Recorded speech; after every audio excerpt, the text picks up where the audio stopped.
corner, those of the UDOT staff that are wearing really bad with colors, I think it's gray. James, you want to raise your hand? Those are staff that can help you, direct you, let you know anything that's going on. We've also got all of our staff over in the registration booth. If you need any help, just reach out to them. Going along with that, the UDOT senior leadership has been awesome. They've been very supportive of having this conference, and I'd like to thank them as well. Also want to hand out some thank yous to, this is a little bit unusual, but last year after the conference, I don't know who was there, but when I say after the conference, I mean during the conference when the hurricane happened, there were 5 or 6 consultants who reached out and said, hey, if you need any help at all, please let us know. I thought that's a very nice gesture. But then they reached out again and said, will you please let us know if we can help out at all?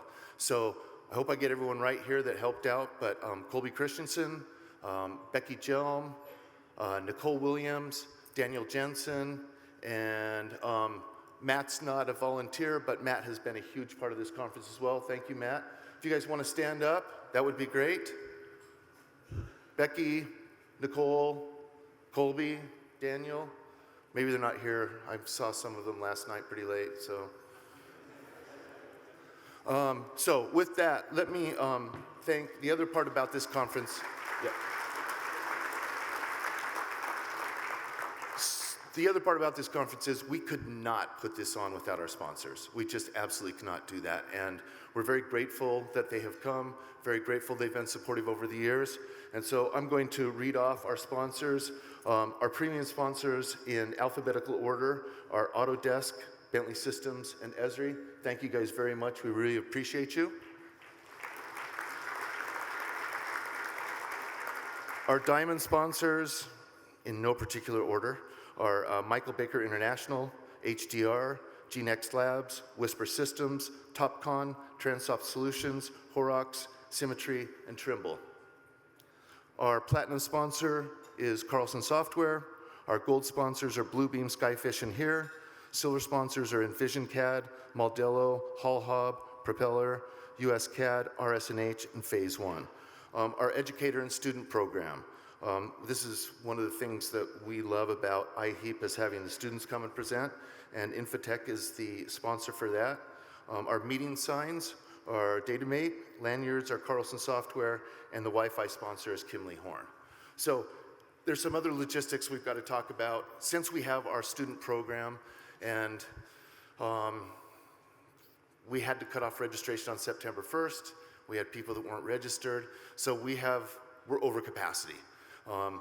With that, the hotel asked, we're doing a plated lunch was going to be noon, it's now going to be 12:45. So everyone will have to leave the room so they can get set up. And what we're going to do is we're going to start the student program in the Alpine. That will start at 12:30. And so anyone that would like to watch the student program would be great, or if you want to start lunch early, that would be great. But same thing, this will be at capacity at lunch, and so if you come in here, whether you like it or not, you may have to go over to Alpine. So what we'll do at noon is everyone will leave both rooms, and then 12:30, Alpine will open, and at 12:45, this room will open for lunch. Matt, I think that's about it for that part. And I'm going to try to get to this because Fred's supposed to be up here in about 5 minutes. Let me just tell you a little story about how I got involved with IHEEP. My first one was 2016. It was in Montana. Mike Deardahl invited me up there, said, why don't you come up? We did a presentation on, it was our first project that we did digital delivery, and I went into the round table having no idea what it was about, and immediately I could just see it was a completely different group of individuals. And after the round table, Mike said, hey, would you ever be interested in hosting this? And I said, I don't know, maybe. And so the next year, same thing happened, and then finally John Starr followed up with me after Nebraska and said, so would you be interested in doing it? So I went to our leadership and they said, yeah, I think we can make this happen. And so that's how I got involved. But part of the reason I brought this up is there's a rich history with IHEEP and with the HEEP organization of looking at emerging technologies, looking at innovations and things like that. And one of the things that's happened over the last, I'm going to say 10 or 20 years is the organization and the conference have grown. And most of that is because of the people that are in this room. excuse me, there is, in my opinion, a unique collaboration that happens here. I don't see it at any other conferences. This is where people get together, they're looking at emerging technology, trying to get together and figure out what solutions we can have to move that forward.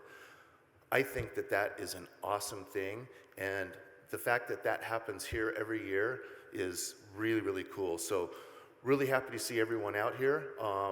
We have what we think is a really nice layout for this whole conference. We have a ton of breakout sessions. I think we ended up with 120 some odd. So you'll have a lot to choose from. All of the presentations, you know, we went over it with our technical group. Presentations are great, so really excited to see this week come forward. With that, Fred, I'm going to give you a little extra time just in case to make sure we can get this set up. And then, Jeremy, we may need some help getting laptop set up unless they've got it over there. Okay. All right. Thank you, guys. Let me introduce. We're going to have some opening comments from Fred Daring. He's with the Utah Department of Transportation. He's the director of pre-construction. He also was on the planning committee. He's been doing pretty much everything. If you golfed, he drove the van. So, Fred, thank you very much. You bet. Thank you, George.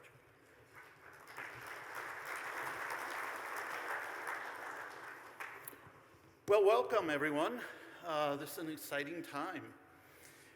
About 5 days ago, George asked me if I wouldn't mind speaking a little bit here. So I've had a lot of time to prepare for this. Hopefully I will not step on anything that Lisa's planning on saying after me. And if I do, Lisa, I apologize. I wanted to talk a little bit about where are we? When I come to a new conference or a new state or a new area, I always like to know a little bit about the area that I'm in. So I'm going to geek out a little bit here and talk about some of that. Obviously, we're in Utah, Salt Lake City. This is too loud. I'm getting feedback. Is you guys all getting feedback too? A little? Okay. Very appropriately, they call it our state orange. That's the state color of UDOT. And the season when all the barrels come out. Beautiful blooming. Utah is divided into 4 regions for UDOT. Region 1 is kind of the north tier of counties. Region 2 is that next tier. Region 3 is the 3rd tier. Region 4 is the entire southern half of the state. And we'll see why here in a little bit, why we're so geographically different there. Use this. How's this? Okay. As far as highways go, we've got 3 major interstate highways. I-80 runs from San Francisco to New Jersey, goes right through Salt Lake City. I-70 goes from Cove Fort, Utah, let me get away from that one, to Baltimore. If you ever wondered why I-70 ends at Cove Fort, Utah, or begins at Cove Fort, Utah, it's a fascinating article on the FHWA website about how politics can dictate highway design and location. It's really an interesting story. And then we've got I-15, which of course is a north-south route, but it really functions in the east-west freeway interstate. All the traffic coming out of LA is going to swing up and catch I-70 or I-80 to go east. And so we get a lot of truck traffic on all 3 of those highways. And then there's the rest of the US routes that are shown there as well. Okay, this is where I'm going to geek out a little bit. Geologically, UDOT has 3 what they call geologic provinces. The first one's the Colorado Plateau, high desert plateau areas. Not much in the way of rain in that area. It is bisected by several large rivers, the Green River and the Colorado River. But by and large, not a whole lot of moisture in that area. We've got the Middle Rocky Mountains, which is kind of the eastern extent of the Rockies. Interestingly enough, the Uinta Range is the only major east-west range of mountains in the whole Rocky Mountain system. And then the Basin and Range, which extends from Salt Lake all the way out to the Sierra Nevadas by Reno. Okay. Now, why am I telling you all of this? Our geography has really dictated our population. This is a population heat map that shows the concentrations of folks. And you'll notice that virtually everything is on the, what we call the Wasatch Front there. We got a little group of population down in the southwest corner in the St. George area. But by and large, we're focused in this little corridor that is about 120 miles long, and being generous, it's 20 miles wide at most. And we've got a population of 3.8 million people. About 3 million of those live in that strip of land right there. So we are a very urban state. We experience rapid growth. On average, over the last 10 years, we've been one of the fastest growing states in the nation. We've got several of the fastest growing cities in the nation are here. And we are a very urban state. If you look at the percentage of population of the state that lives within an urban area, we are the 7th most urban state in the nation. Now, given all the wide open space that we've got in this state, nobody believes that, including most of the residents here. We all like to think that we're a rural state, and by golly, if I want to drive 83 miles an hour down the road, that should be just fine. But we're facing an awful lot of the issues that more developed eastern states are facing. So how did this happen? I blame it all on the Olympics. Okay. In 2002, Utah hosted, by all measures, a very successful Olympic game.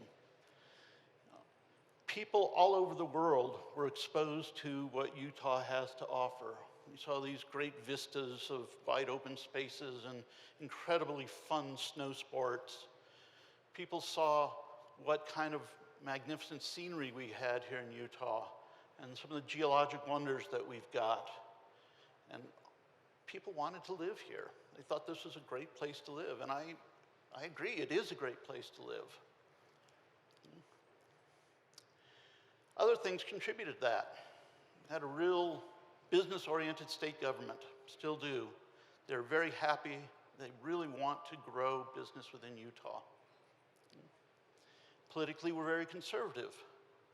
They don't want to spend money unless they can document what they're getting for their money. They need to see results from that tax dollar being spent. And we have had a real aging infrastructure, especially prior to the Olympics.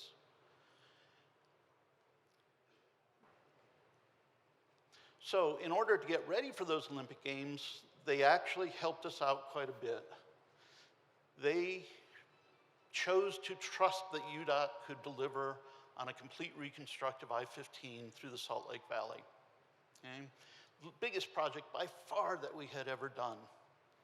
$1.3 billion, took about 3.5 years to complete it, reconstructed and widened 17 miles of freeway through the Salt Lake Valley, replaced 134 bridges. That was unheard of for us at the time. And in fact, that was the largest design-build project that had been let to date in the US, and one of the first transportation design-build projects ever let. And we succeeded. We did a good job with that thing. And by doing that, we gained the trust of the legislature. And they started committing more money to UDOT. They liked what we did and helped to fund us to moving forward. We still had that aging infrastructure. We replaced 17 miles of it, and that was all. There was a lot more to go. And what that really did in my mind, it started a culture of what I call extreme innovation. We had to find ways to deliver this more and more money, more and more efficiently, satisfy that conservative legislature, and get product on the road. Some of the things we tried, and in fact are still doing, price plus time bidding. Virtually every project that we put out has a time component to it.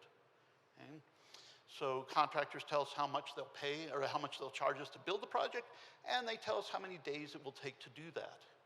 And when we calculate the winner of the project, it's comprised of both halves. We assign a dollar amount to the price, to the time, and the low cumulative score wins, and they'll get to get the job.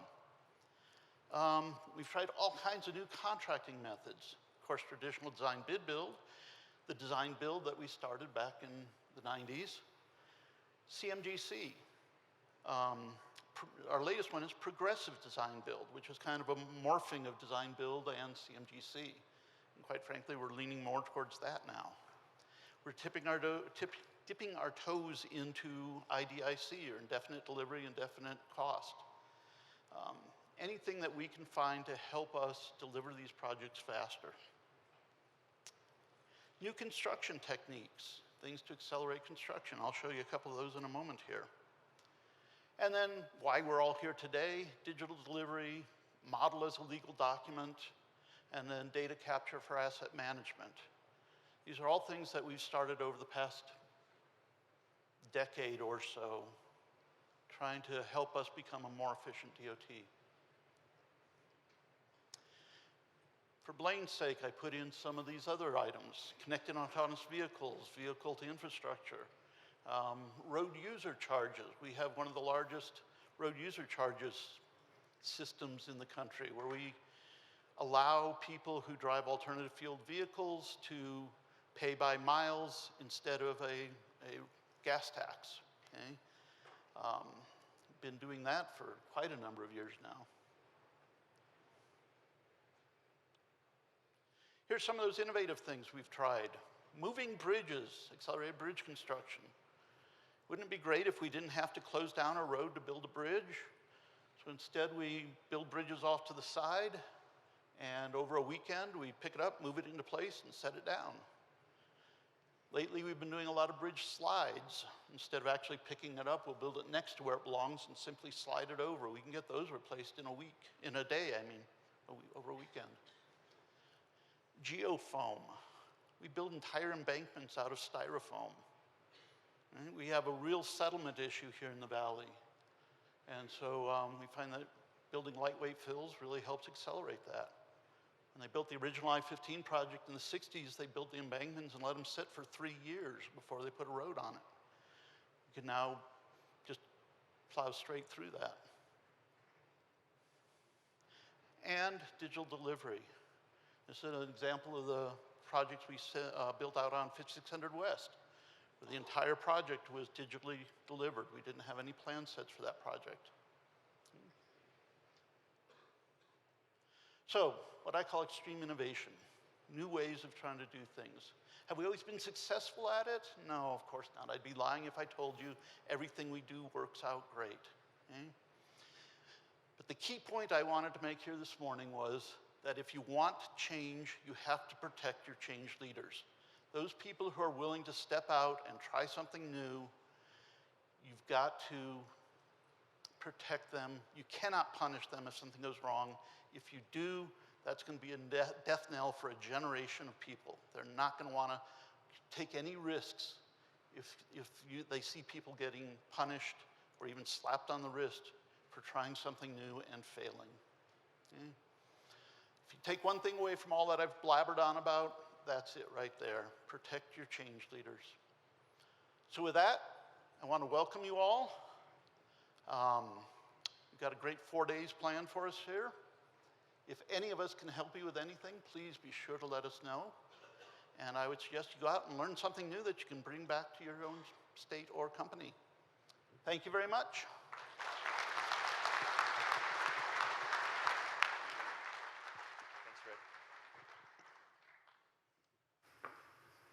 Thanks, Fred. Appreciate it. Next up, we're going to have our keynote speaker. Our keynote speaker is Lisa Wilson. She is our deputy director. And I'm actually a little surprised she's here today because she was my boss about 10 years ago and wasn't sure she'd actually say okay after all that. But she's going to come up and give the keynote address, so please welcome Lisa. Thanks, Lisa. Thanks, George.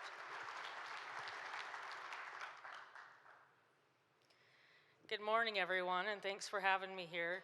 My name's Lisa Wilson, and I am the Deputy Director for Engineering and Operations here at UDOT. Fred, you did a great lead-in for me, because what I'm going to talk to you about today is our journey of innovation here in Utah. And I'll share 5 lessons with you that we've learned over the course of that journey. So, With any good journey, it has a beginning, and I'll start with the part that I know. I was lucky enough to be able to work for the department for 3 summers when I was going to college. 2 of those years, I was in construction, and my 3rd year, I got to do design. Well, if any of you were around at that time, you know we weren't using MicroStation and inroads. We were using what we affectionately called Digi. And it was this old CAD system. It had this great big tablet that sat next to you and hundreds of boxes on there, and you had to remember what box was what command. By the end of the summer, I was pretty good at clicking all those boxes, getting a lot of work done. But something really cool happened over the time that I was going to school before I came back full-time. The department started the transition to MicroStation. And when I got back to the department, because I had learned MicroStation at school, I got to work on the projects that they had started. One of those projects was I-15 that Fred brought up. We were doing the concept plans for the design-build RFP. And that's really where the story begins, right? Because as Fred mentioned, the Olympics changed everything for us. All of a sudden, we were inviting the world to our state. And our transportation system at the time wasn't really built for that. It was built for the time that we were living in. And we also made a commitment during that time that transportation was not going to be a part of the story of how the Olympics were going.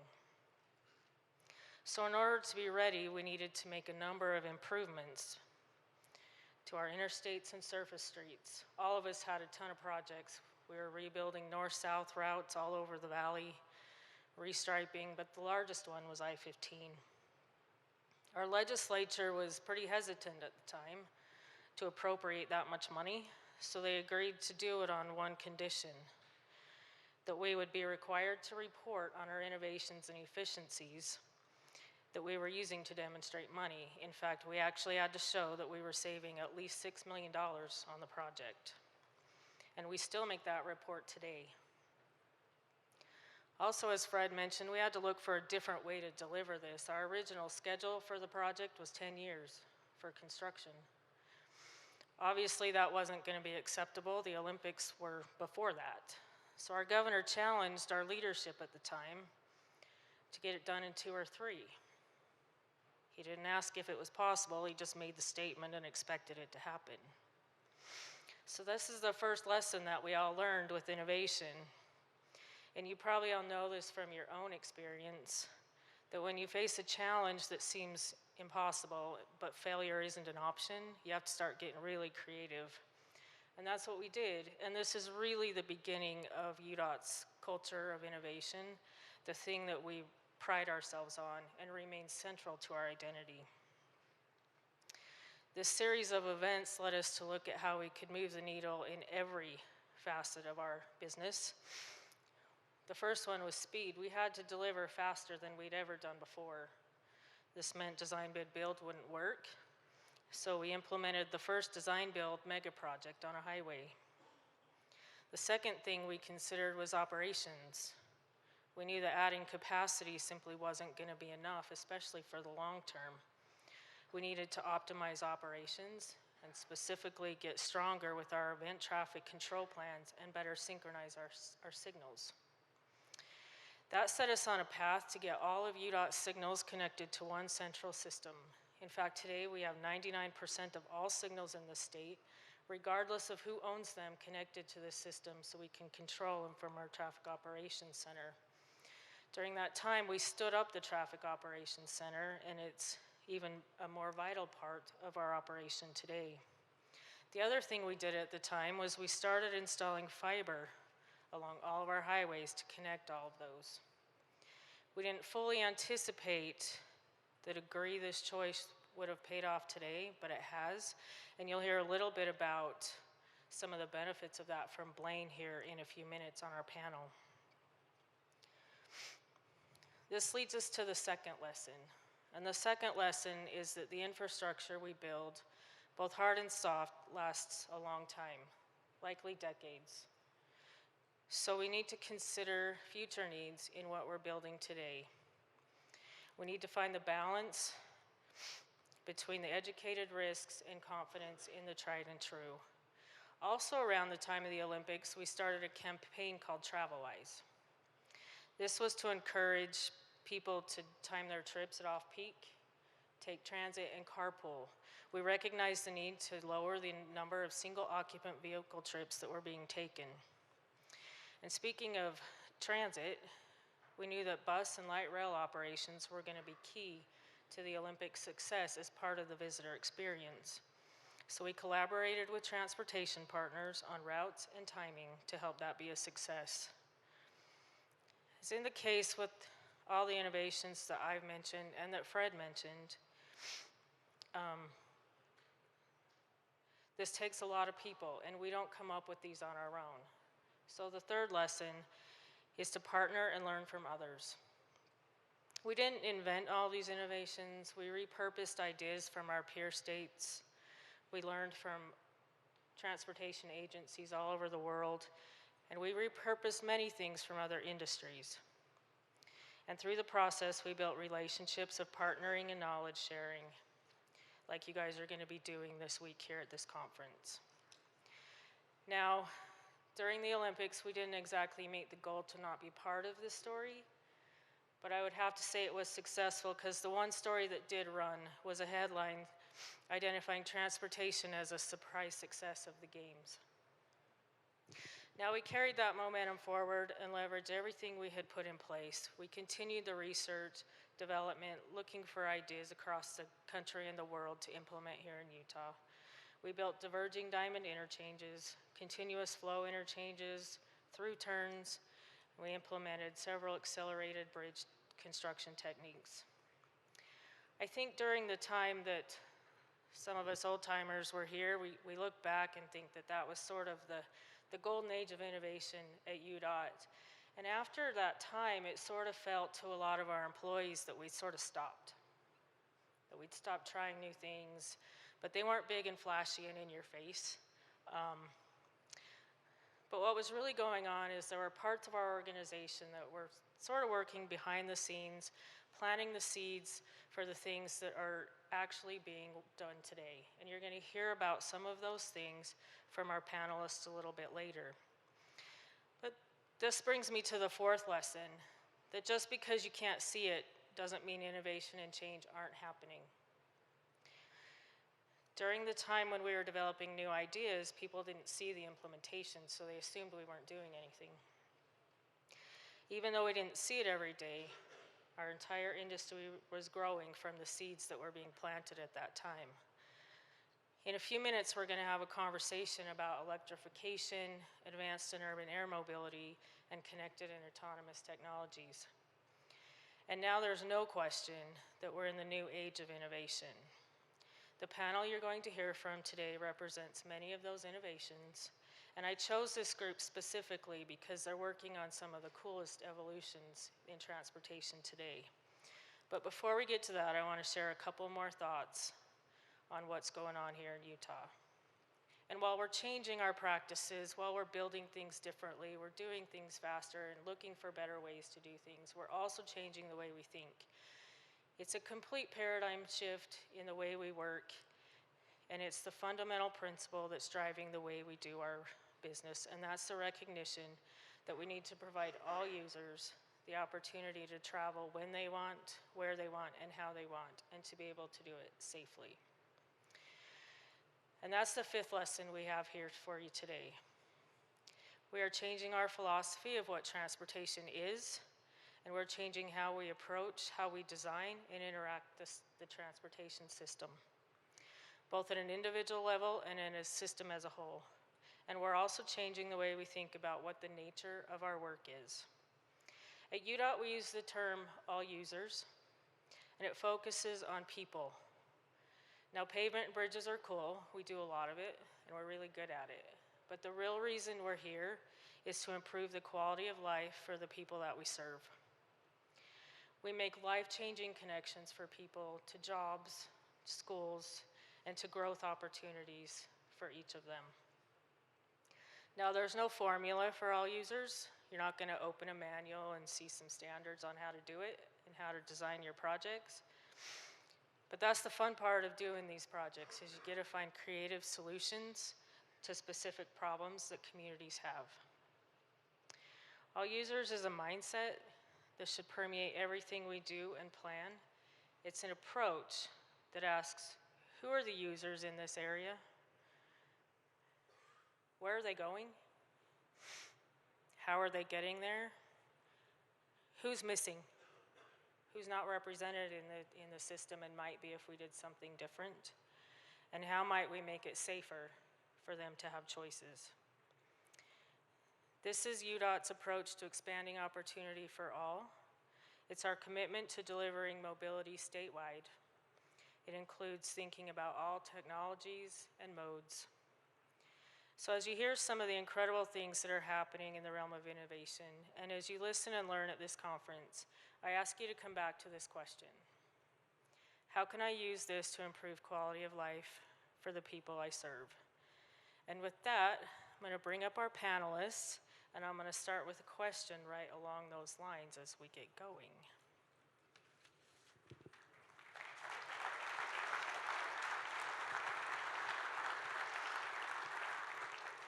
So please welcome to the stage Matt Moss, Lyle McMillan, and Blaine Leonard. I feel like that's far back. Where do you want to be? Right there. Okay. Thank you all for being here to continue this conversation. Now, we talked a lot about what we've done in the past, and these folks here are going to talk about transformation and innovation moving forward. So, I'm going to start with Lyle. And this question will be for all of you. But introduce yourself and how the work you're doing will change the way people live and travel and ultimately improve their quality of life. Is this thing on? It is. Hello, everyone. My name is Lyle McMillan. I am the Director of Strategic Investments for UDOT. And for the first 20 years of my career, I was the real estate director, and then I took this position, and it was intended to be for our burgeoning initiative called Public-Private Partnerships and Unsolicited Proposals. And because of our awesome funding environment, we haven't done many public-private partnerships until now, with something that wasn't part of my original portfolio but fell into my lap, which is called electrification or EV charging. And a couple years ago, with the IIJA, or the Bipartisan Infrastructure Law, there was an appropriation of $7.5 billion that was for building out the EV charging network across the country. And it's a formula program that was delivered through the transportation departments of transportation throughout the country, and our appropriation out of that initial $5 billion is a whopping $35 million. And with that, and the 20% match, we're going to be able to invest about $40-ish million in EV charging. And being Utah, and the way that we want to do things, we are one of the first 5 states that advertised our project. It is closing this Thursday, so get your applications in now.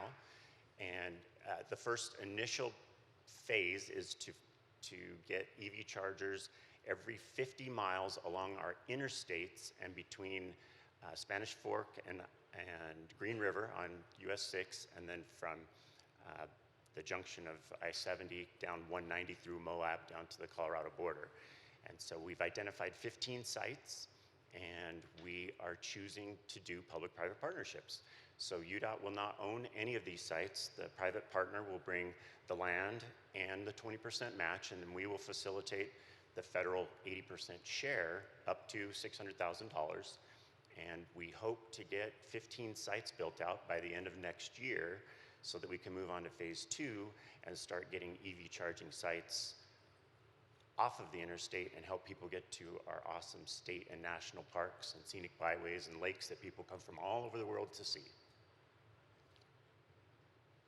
Can you talk a little bit about the growth of EVs in the state? I'd love to. So I've been tracking now for about 5 years, and we have data that goes back 7 years. EV registrations, motor vehicle registrations, are increasing 50% year over year. That sounds like a lot, but when you start from a little, it's not difficult. But the fact that we've been able to do it for 7 years is pretty impressive. And then this past year, we finally cracked 1% of the entire Utah fleet. So that means we have about between 35 and 40,000 EVs on the road. But if you think about 50% year over year, that becomes a big thing. One thing also to note is that almost every single major auto manufacturer has announced that they are not going to be making internal combustion engine vehicles anymore within a short time frame, most of them by 2030. So what we're doing is just trying to get out in front of it and help people have the freedom of choice to go wherever they want to go across Utah with whatever powered transportation they choose. Thank you. Blaine? Same question. Introduce yourself and how the work you're doing will change the way people live and travel. Thank you, Lisa. I'm Blaine Leonard. I'm the Transportation Technology Engineer at UDOT. And our focus is in operational technologies. We do 4 or 5 different things, but I'll focus just on 2 to start with. Most of you are familiar with automated vehicles, vehicles that are intended to drive themselves. Well, we don't build those. We don't manufacture those. We don't engineer those, but they will drive on our roads. And so how do we facilitate that growth on our roads? I don't know if that's me or somebody else. I don't have any sound anymore. Can you hear me still? Can you hear me still? Okay, that's good. And so part of the thing we're doing is figuring out how to make sure that we're supportive of those technologies. Now, 75% of you, as a public, have said you don't want to ride in one of those, right? So we're also trying to understand trust and how to develop trust, because we believe these technologies will save lives. You may not be interested in driving a vehicle being in a vehicle that drives itself entirely, but more than likely you've got a vehicle that has some automated features in it, driver assist systems, adaptive cruise control, lane keep assist. This technology will evolve slowly and incrementally to the point where the vehicle will ultimately drive itself. Secondly, we're really focused on what we call connected vehicles. And that term can mean several different things to people. In our context, it is vehicles that can have two-way communication with our infrastructure and with each other. This is an enormous paradigm shift in the ability of vehicles to know what's going on around them. And so for the last 8 years, we've been deploying a technology which allows our vehicles that we equip with this particular technology to have conversations with the roadside. This is two-way communication. And in doing that, in the short term, we're able to make our transit vehicles more efficient because they can request transit signal priority, get a little extra green time when they're behind schedule. We've been able to have our snowplows get preemption at the intersections so they can cut their snowplowing efficiency, increase their efficiency significantly by decreasing their plow time, and by enabling emergency vehicles to also have preemption. In the longer term, when the automakers that sell cars to you put this technology on their cars, and we're working closely with them to get them to do that, this technology will allow you as the driver or your car, if it's driving itself, to know things that it can't see, to help you prevent red light violation warning, red light running crashes, left turn crashes, and other kinds of things. Ultimately, this technology will save millions of lives and prevent millions of crashes. So that's what we're up to, and it's a fascinating, cutting-edge technology, and we're having a blast being in the middle of it. Does this one work now? Let's go back. Good morning. Thank you, Lisa. My name is Matt Moss. I am the Director of Aeronautics for UDOT. And, you know, aviation is at a pivotal point in its history. Advanced Air Mobility, Uncrewed Aerial Systems is foremost and out front right now. And some of the things that we're doing that's going to really change the way that that people live. Like Blaine, we don't manufacture eVTOLs or the electric vehicle takeoff and landing, but we need to make sure that we've got infrastructure in place and that we can support this technology as it starts coming. I was at a conference earlier this year. The FAA was talking about how air taxis, that we could see pockets of air taxis actually in operation by 2025. And the FAA has a plan out right now. It's called Innovate 28. And by 2028, that you're going to see air taxis actually all over the United States in operation. So as the state agency over aeronautics, we need to look at and see how we can prepare for and plan for what is going to be happening. And as Blaine stated, you know, being in an autonomous aircraft that's flying itself is a little unnerving.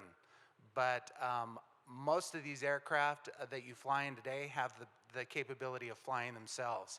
And that technology has been around for 30, 40 years. So it's nothing new, but we do have a pilot up in the cockpit right now. And so as these roll out, they will have pilots in the cockpit. That's part of the blueprint that the FAA has put out to move this forward, that the initial air taxis will have pilots in the cockpit.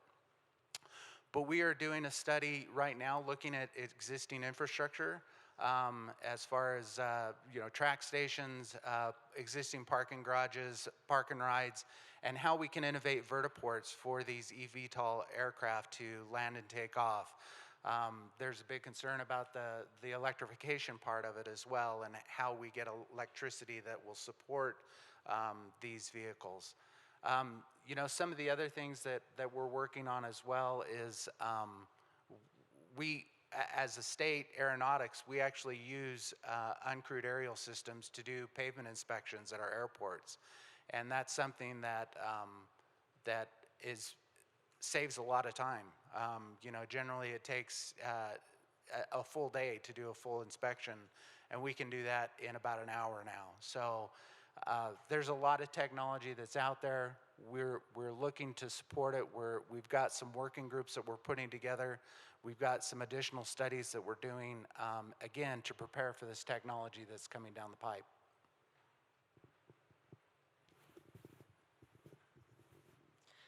Matt, really quick, can you talk about drone delivery and what's coming in that realm? Absolutely. Currently, right now, we have 2 companies operating in Utah right now doing package delivery using small drones, Zipline and DroneUp. And we're one of a handful of states that they're actually operating in. So right now, Zipline is doing some medication deliveries as well as, you know, food and some other type of deliveries. And, you know, you place your order, and 30 minutes later, this drone comes over and drops a package in your front lawn.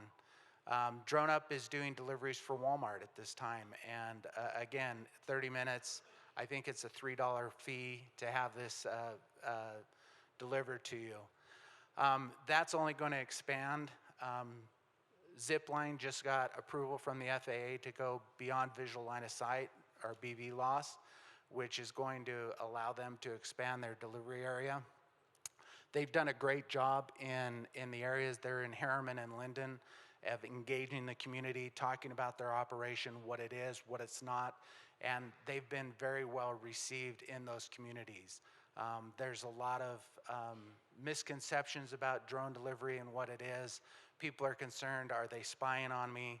And when you talk to Zipline and DroneUp, basically they do have cameras on it, but the cameras don't even, are used to see and avoid obstacles and things like that. And the images that they produce don't even get transmitted back to the operator. So the operator can't see what the drone's doing. The drone is just using that for, like I said, see and avoid. So where that's going to go is that we're going to see in the very near future that getting your pizza delivered is going to happen by drone. And some of the other things that you might get through Uber or something are going to actually be delivered by drone.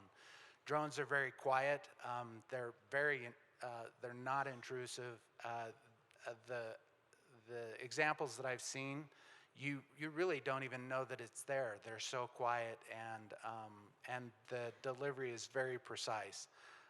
Zipline says all they need is a 40-foot square area to do a drop, but they said they could drop it in actually a 10-foot area, but they have that safety margin built in. And so, moving forward, we're going to see heavy lift cargo with drones as well.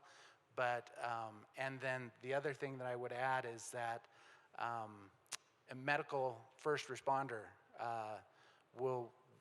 we'll see drones delivering medical first responders that will be able to avoid the congestion on the road, get somebody there a lot quicker.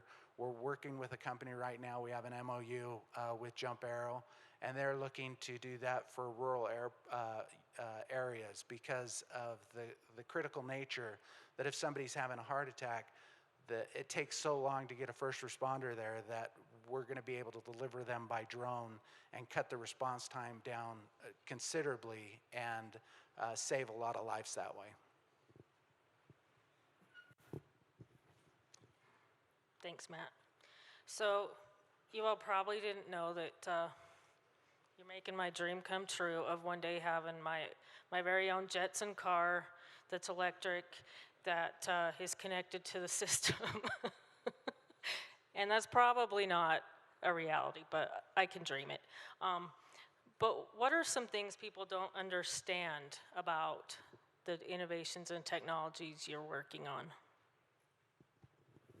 So I'll throw two things out really quickly. First of all, as I indicated a minute ago, many of you may have a feature on your car that's lane keep assist, keeps you within the lane, right? Most people don't understand how that works. I have people ask me what kind of cable we have buried under the street to make that happen.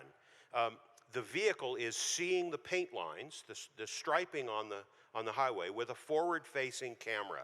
Nearly every vehicle sold today has a forward-facing camera.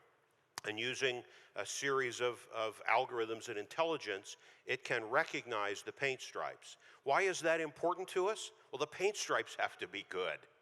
And so one of the things we've done is studied our paint stripes and looked at techniques that make them more visible to these cameras. Second of all, in our connected vehicle efforts, the thing that the public doesn't really understand is that we're doing it at all. It's sort of an invisible technology. Nobody knows it exists. Even people in our own department somehow don't know it exists. And so we need to get out there and talk about what it is and what it isn't, how it's not collecting any information like Matt talked about with the drones. It's all anonymous. We're gathering a huge amount of data that enables us to improve transportation. Thank you. Data collection appears to be a common theme. One of the requirements of the NEVI program is to provide quarterly data on usage of these chargers, and we've been very, the entire country basically has been very aggressive in pushing back on any requirements that would violate anyone's privacy, and that has been very well received. But it is also important to note who's using, or not who, but how many are being used and how long the session is and how much power is dispensed, and those things are good in terms of helping plan and build out the rest of the network. But some of the things that people don't know is when I went to deliver our first plan a couple years ago at the legislature, one senator brought up a comment that I thought was interesting, and that is, he said, with EVs, aren't you just moving the tailpipe? And the answer is sort of, yes. The response I would say is, do I want to breathe out of a tailpipe that's in my backyard or one that's a couple hundred miles away? So moving the tailpipe isn't exactly that bad of a thing. And then I went to a conference, and it was on electrification, and they had invited some industry lobbyists for utilities and power companies. And one of the guys got up and he said, I am the president of the National blah, blah, blah Energy Producers Association, and we love electrification. Why? because most of our power plants are powered by extractables, and we are just going to be, it's just total job security for us. Wherever our power plants are, we're going to continue as we also use renewables. We have goals, but for the most part, for the foreseeable future, we will be natural gassing and coaling and whatever to provide power for electrification.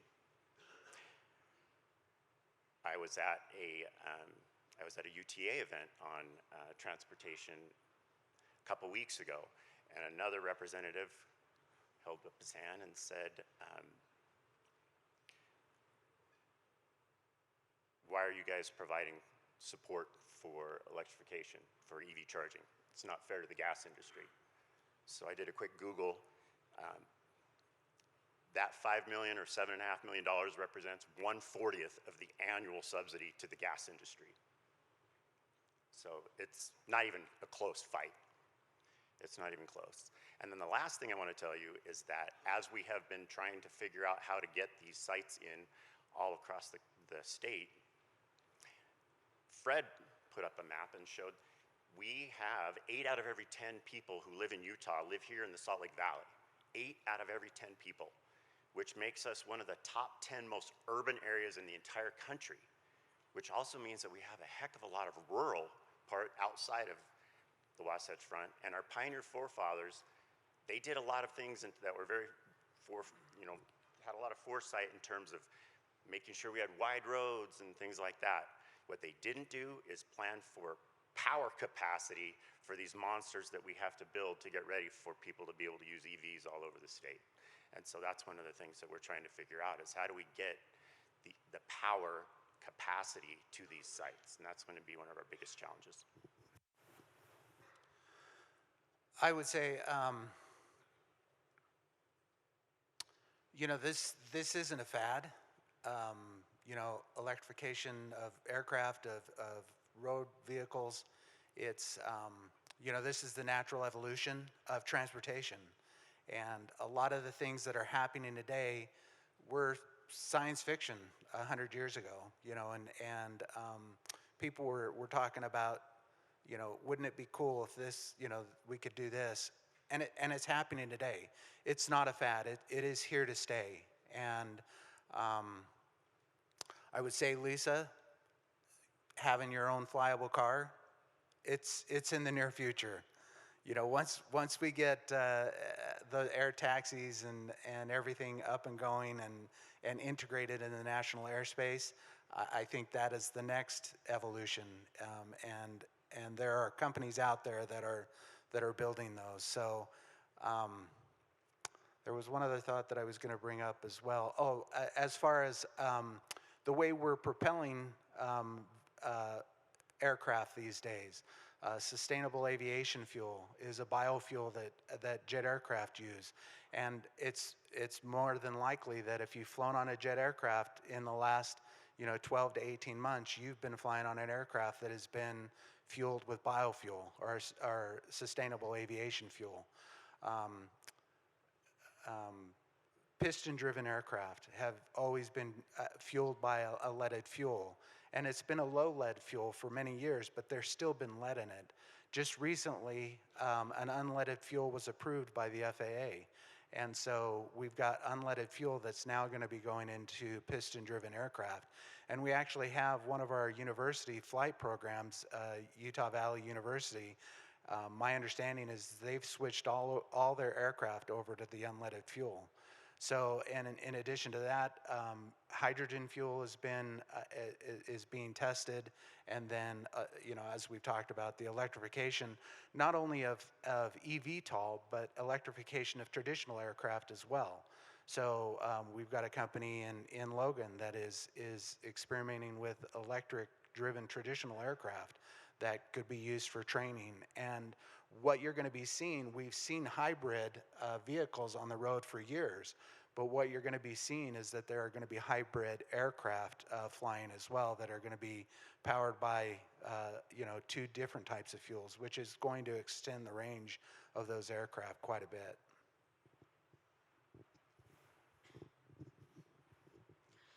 So it seems like the future is now, in a way, right? There's a lot going on. But what do you guys see as you look out maybe 10, 20 years in your work? So we've talked a little bit about here, and Lyle pointed out that we've sort of emphasized data.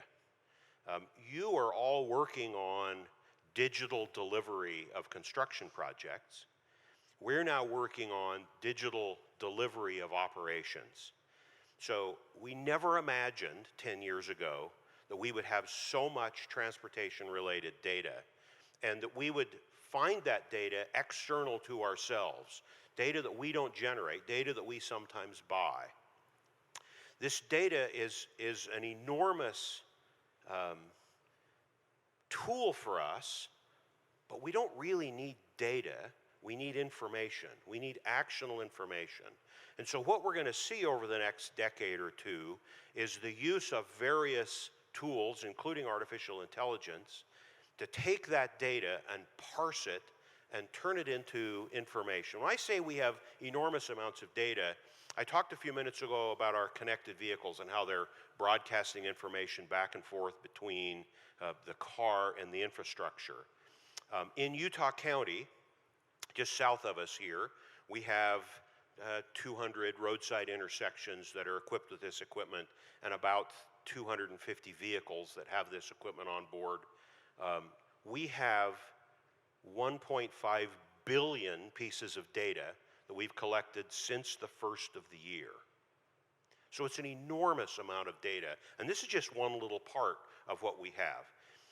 How do we move that data? Well, Lisa talked about the fact that in the run-up before the Olympics, we started to lay fiber. We need to be able to move all this data really quickly, and fiber is the answer.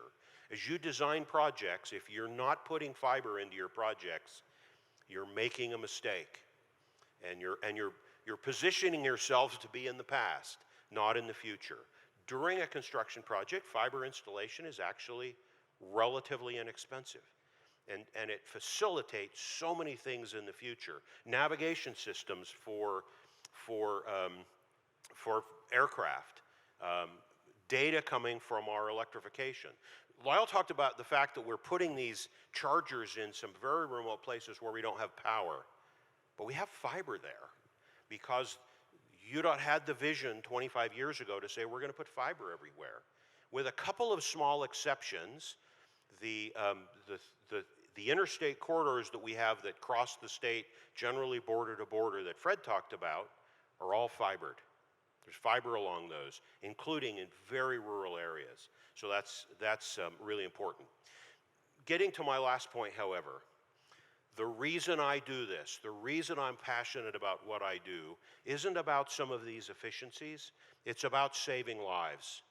These technologies we're working on will save lives. And that's what keeps me motivated. That's what gets me up in the morning to get to work every day, is to build a system that not tomorrow, not next week, not next year, maybe not till after I retire, but the system will save thousands and thousands of lives.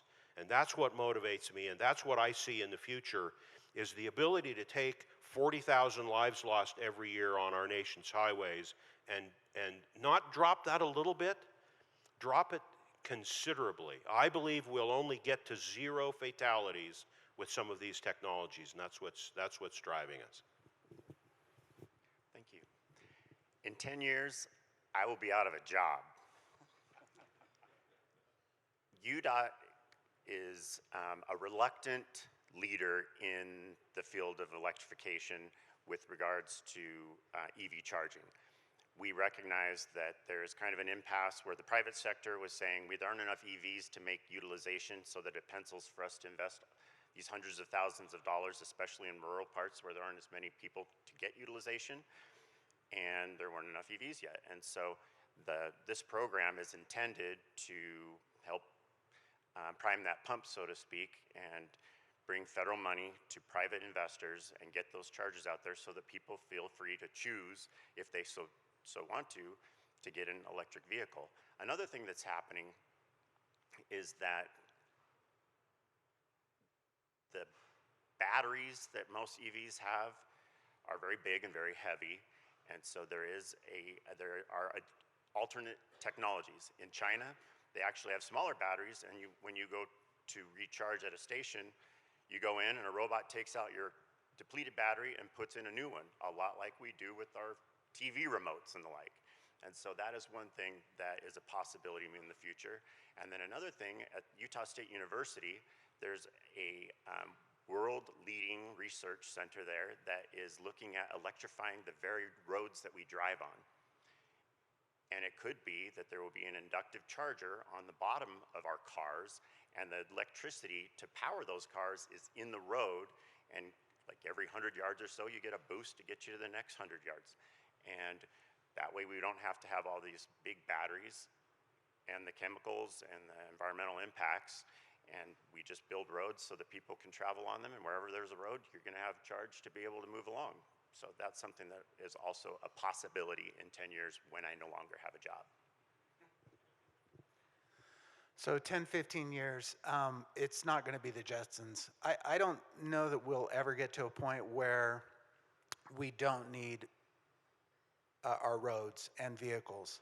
The technology that we're talking about really is about first, last mile delivery, and it is definitely something that will improve our lives.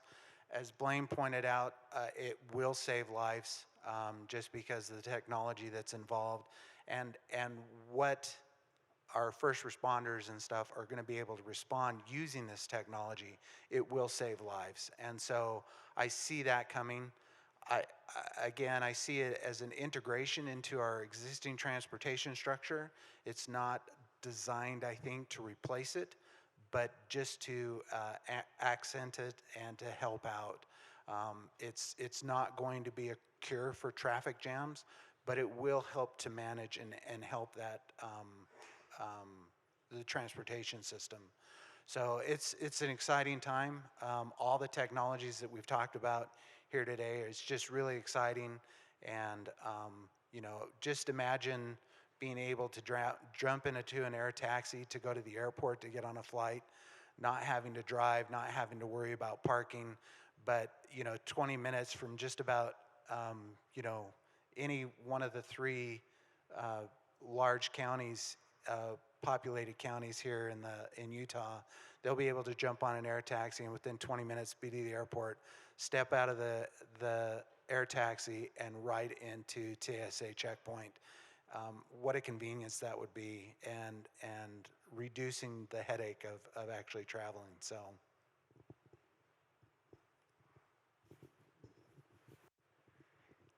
I can't wait. And Lyle, you'll still have a job in 10 years if you want it. I have one more question for you all, and then we'll give the group a chance to ask some questions if they have any. But you guys are leading the way in changing the way we live and travel. And as Fred mentioned, you always need your change leaders. So do you have any lessons learned you can share with this group about how to be a successful change leader? Just get started.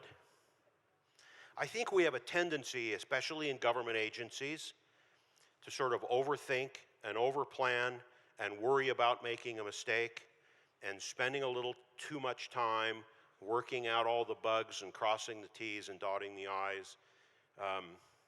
We're not going to learn, especially with these new technologies, we're not going to learn how to do it until we do it. So we just have to go out there and do it. I could give you a long list of things we've done wrong. We've made mistakes. We've had to go redo some things. But in the process, we've learned a lot. And that enables us to lead and to get more done, because it's sort of an on-the-job training, if you will, just a little bit. Take a risk and just do it. You stole my answer. I keep telling, every time I'm required to give an update on my project, I make sure to put in there at some point, beginning, middle, or end, that we are going to make mistakes, that there are so many things that we do not know. Being one of the first 5 states to go out with our project, we don't have the typical benefit. Like one of the secret, it's been mentioned, not as overt as I'm about to make it, is that UDOT and Utah is nationally renowned as being this progressive, awesome, do-it-first kind of state and organization. And in reality, a lot of times we wait for the first or second people to make the mistakes, and then we quickly follow up and do it right the second time, and it makes a big splash because we did it right. And then we get all the credit for it. That is our secret sauce. And if you tell anybody I said that, I will swear you lied. But here we're going first. And so I have like Idaho and Arizona and New Mexico are all saying we cannot wait to learn from your mistakes, Lyle, so that we can be the ones that get all the accolades. And so it's one of those things where I'm just managing expectations. We're going to make mistakes. We're going to learn from them really quick. We're going to pivot, and then we're going to go forward, and we're going to be successful in the end. When I first entered the public sector and I tried to get things done, I was routinely told, and it wasn't in Utah, but I'm sure it's similar here, but I was told, you can't do it. You can't do that. And I'm like going, but it'll save money, but you can't do that. And so I guess my advice would be, don't take no as an answer. Don't take we can't do that as an answer. What I've learned is that we can't do that means we've never done it that way. So we need to find a way to do it that falls in line with code and law and everything else, because obviously we don't want to end up in jail. So, but we need to find a way to get around those barriers. And so if you hear we can't do that, it just means we've never done it that way. So find ways to do it. And as I've done that and learned that, I have been able to get some things done. The other thing is that I would suggest is make sure you surround yourself with smart people. Because I can tell you right now, I don't know even a fraction of what I need to know in order to be successful in the things that I'm doing here in Utah. And so I have made it a point to make sure that I'm surrounding myself with smart people that I can counsel with and bounce ideas off of, and that are part of getting to the solution that we need to get to in order to remain being an innovator in the country. I want to jump in real quick if I can and add 2 things to what was said. Lyle talked about how we often see how other things are done and then sort of at the very beginning and then steal those ideas.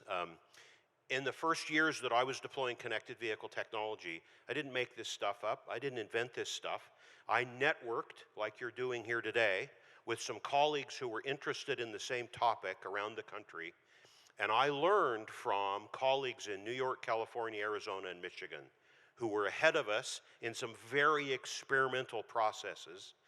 And I learned from them thinking it was going to be easier than it really was, and then just started to deploy as we kind of moved to the next generation. And so there's nothing wrong with stealing an idea. Secondly, I just want to point out, this is hard. So don't go into doing what we've just talked about thinking, well, this is going to be a piece of cake. Somebody else did it. I'm just going to jump in and do it. This is hard. So you have to know that going in, that you got to sort of stick to it and stay with it and realize you're going to go home some nights and go, crap, what are we doing, right? And then go the next morning and figure it out. Thank you. You guys hit all the key points of persistence to starting, and don't be afraid to make a mistake. Are there any questions from the audience?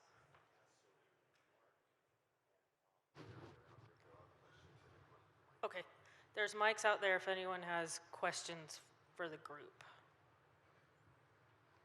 There's one over here.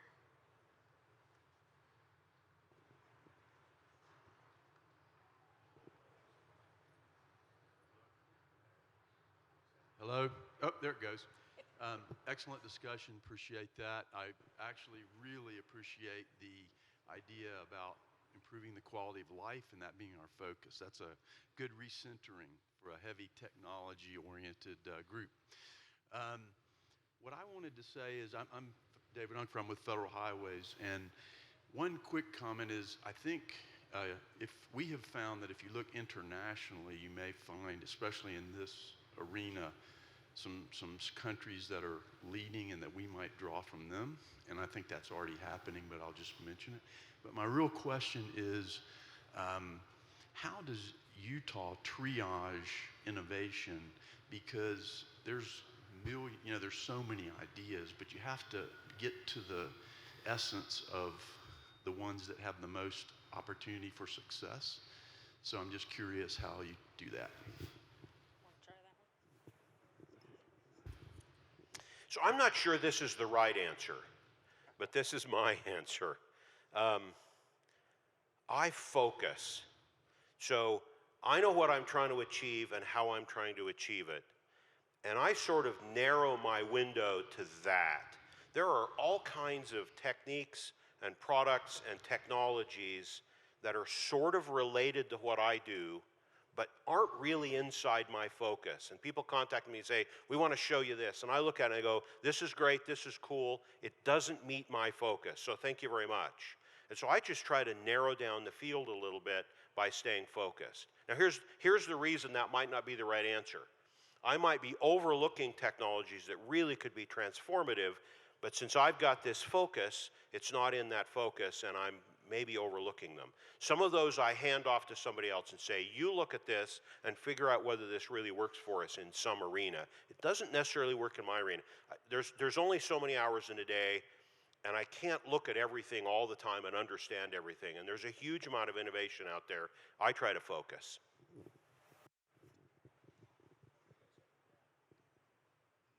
I'd say innovation comes from necessity. I mean, it's interesting, the story of electrification in Utah, at least from the government perspective. We had a gentleman who applied for one of the VW settlement grants a couple years ago. We got the grant. It was $1 million. He didn't go through the established process, and so we were really concerned. I mean, this is like 3 years ago, just 3 years ago, and we were concerned that we might get in trouble because we're an extractable state. And so I literally had to call the governor's office and the Office of Energy Development and ask for permission to install these EV chargers that we had received the grant for, because we wanted to make sure that we were covered. And then here we are 3 years later. This year the legislature passed a law appropriating ongoing annual $2 million a year for an electrification steering committee to help guide the entire state's electrification efforts. That's how quickly things are moving, I believe, in our industries. Is that like 3 years ago, it was like, are we gonna get in trouble for trying to do this? To, hey, you guys, here's some money to make sure you guys do it smart. So triaging sometimes is just trying to get out ahead of what the writing on the wall is from the private sector and the way the industry is moving. That's made my job easy. Yeah, and with advanced air mobility, I mean, if you look at Utah and the money that's been appropriated by the legislature compared to what some other states have invested in infrastructure and advanced air mobility, you would say, yeah, Utah is not the leader, but it's not the amount of money that's being invested, it's what's actually being done. And you know, the whole crawl, walk, run, I think is really what Utah is about. You know, we look at what other states are doing, and as pointed out, we learn from their mistakes. But at the same time, I think what I've noticed in my short time here in Utah is that, you know, we really want to get a good understanding about how the money's being invested and what it's being used for. And from what I've seen, once you know, legislation or legislators are educated on that, the money follows, and I think my colleagues will agree to that. but that's, I think, one of the reasons why Utah's seen as innovative, because when you talk about triage innovation, we make mistakes, yes, but I think also that there's not as much triage that needs to be done because of the direction that we go in the state.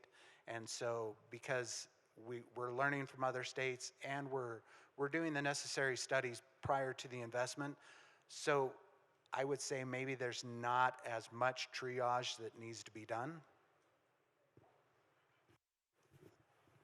I'll add one quick thing about triage. There's a lot of products on the marketplace. It's really difficult to tell in a webinar or in a meeting whether that product really works. And I'm sure this doesn't apply to any of the vendors in this room, but there are vendors who will tell you their product does X. It doesn't really do X. And you don't know that till you buy it. And it's really difficult. That's part of the hard part. It's difficult to triage this broad variety of products that are all just a little bit different, and most of them are brand new as to what they really do and what they don't really do. And I'll just add, from a leadership perspective, it's key to cultivate that culture. Make sure everyone in the organization is out there looking for new ideas. By the time they get to us, they're fairly vetted. There's been a lot of studying, looking into it, and putting the work together that it's gone through a lot of testing.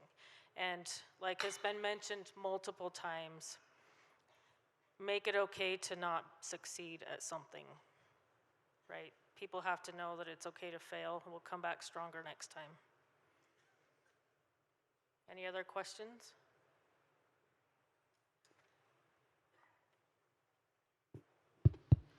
Greg Ruby from Minnesota DOT. My question is, do you see this as a long-term governmental or agency responsibility to maintain these systems, or are you in the position of innovating and getting these things started, and then private sector or other partners come in to keep them running in perpetuity into the future? I think the answer is a little bit of both, but I'll let these guys address their areas. You know, the FAA has come out and said that they want third party and states to actually take responsibility on this. But they also tell us in the next breath that they own the air from the blade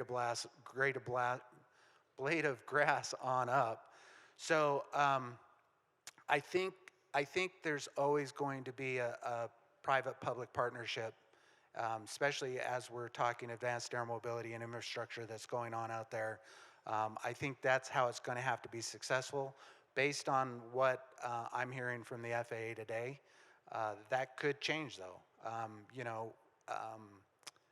There are a lot of, I think the industry tries to draw a lot of similarities between traditional aircraft and advanced air mobility, and there are some similarities between those two, but at the same time, traditional aircraft, airports have a great funding mechanism in place. Advanced air mobility does not.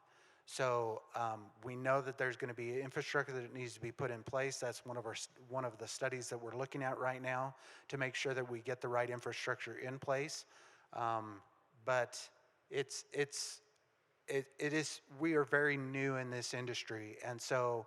But I think the safest answer is that there's going to have to be some sort of private-public partnership in order for it to be successful. Thank you. As I mentioned earlier, I plan to be out of a job in 10 years. We are literally just bridging the gap between private sector EV adoption and utilization and the private sector providing charging solutions, and the technology figuring out which technology is going to win out, whether it's embedded in the road, whether it's battery swaps, or whether it's what we're seeing today with the batteries in the vehicles. But we don't own any gas stations, and we do not intend to own any public EV charging stations any longer than we have to, which is why we're using public-private partnerships as our implementation tool to have it so that during the 5 years of the program, we will be a silent investor, just making sure that they provide us the data that we're paying 80% of the project cost for. And on day one of year 6, We will be signing over the transfer of the equipment and the assets, shaking hands and parting friends. Thank you for the great question from the state of Minnesota. One of my esteemed colleagues that I look up to a lot and is a rock star in my connected vehicle industry is Ray Starr, the assistant state traffic engineer. An amazing guy, really bright, and I rely on him all the time. So I think, as Lisa said, there's sort of some of one and some of another, right?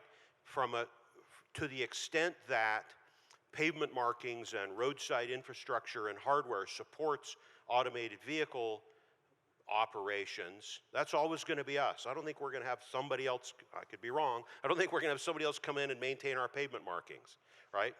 From a fiber standpoint, of the 3,500 miles of fiber we have in this state, 2/3 of it is through partnerships with private telecoms. We share fiber, we provide right-of-way, we trade, and so there's a lot of public-private partnership there, where we maintain some, and the private partnerships maintain some, and we all benefit together. That's how we got so much fiber, was through those public-private partnerships. On the connected vehicle side, to the extent that I've got information, I've got equipment on the roadside that is relaying information about traffic signal timing and road hazards to the vehicle, I see that as always being ours. But that's not necessarily true in every state. And over the years, as I've consulted with colleagues in various states, some of them look to privatize that. Some of us look to privatize data. That's not really our model in Utah, but some states look to privatize data. Some states look to sell data. And so there's kind of a broad variety of answers there. I believe connected vehicle technology, we have a permanent responsibility for. Do we have time for one more? We're done. Okay. Let's give the panel a round of applause, and thank you all.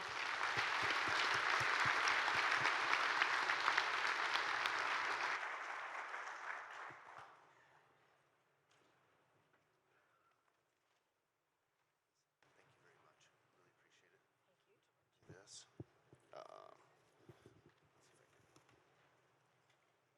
That's Matt's. This one is Lyle's. That and Blaine's. Thank you guys very, very much. Really appreciate it. That was awesome. All right. So now, I don't know about you guys. I thought that was a really interesting discussion. Has a little bit of, I know for me, with what Blaine's doing with connected vehicles and autonomous, I look at in our industry, digital delivery and BIM and going to digital twins. There may be times when cameras aren't working that the digital twin will be loaded on the vehicles and there will be some way to do that. So I think there's a lot of interconnection with all this in data. With that said, we're going to take a break now. We'll be back in here at 10 o'clock, so go and visit your sponsors and your exhibitors and see what they have to offer. We'll see you at 10 o'clock.